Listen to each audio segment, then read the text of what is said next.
ladies and gentlemen, so we're back to finish up our notes, and this is the last section before our test.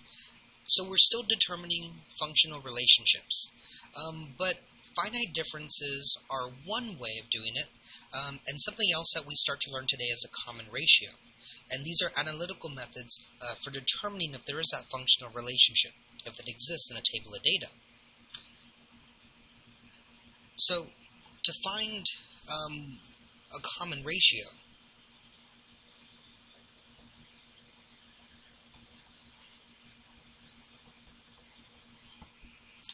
the output values are divided by each other. So where we subtracted before, now we're going to divide them. And as we divide them by each other, one thing to know is that order matters.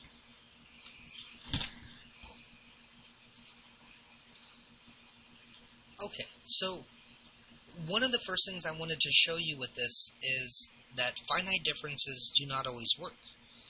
They work for what we call power functions. If it's like x to the 1 power, linear function, x squared, quadratic, x to the 3rd power, and so on and so on.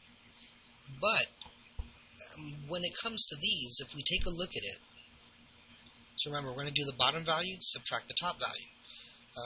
So 200 minus 400 is negative 200. And 100 subtract 200 is negative 100. 50 subtract 100 is negative 50. And lastly, 25 minus 50 is negative 25. What I'd like you to notice is the 200, the 100, the 50, and the 25 all appear again.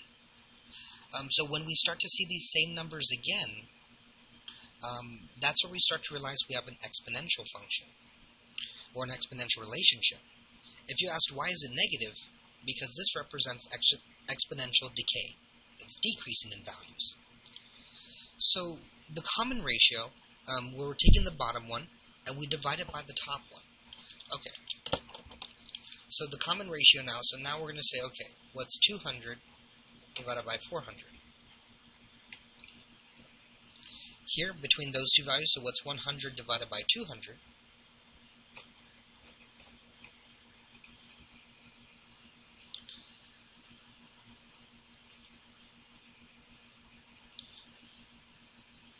$50 divided by 100, sorry, I got lost.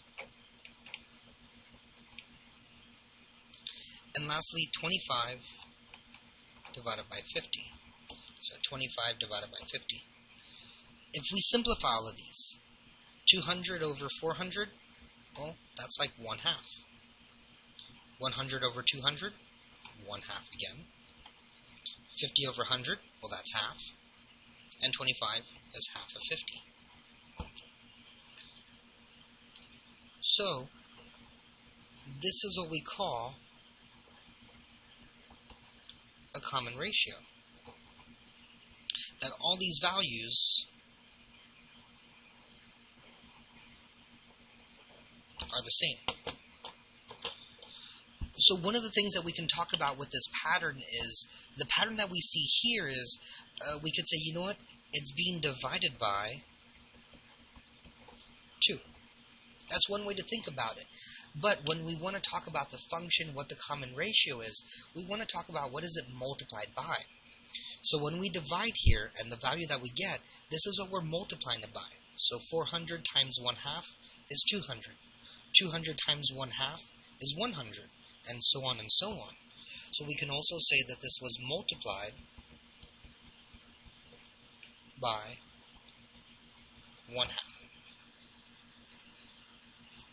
What we can conclude here is, if a common ratio is constant,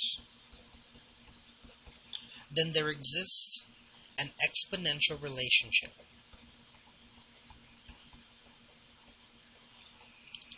If a first difference is constant, so this is a little bit of a review, hopefully remember, there is a linear relationship. And if it's a second difference, that's like a 2 power, then there's a quadratic relationship.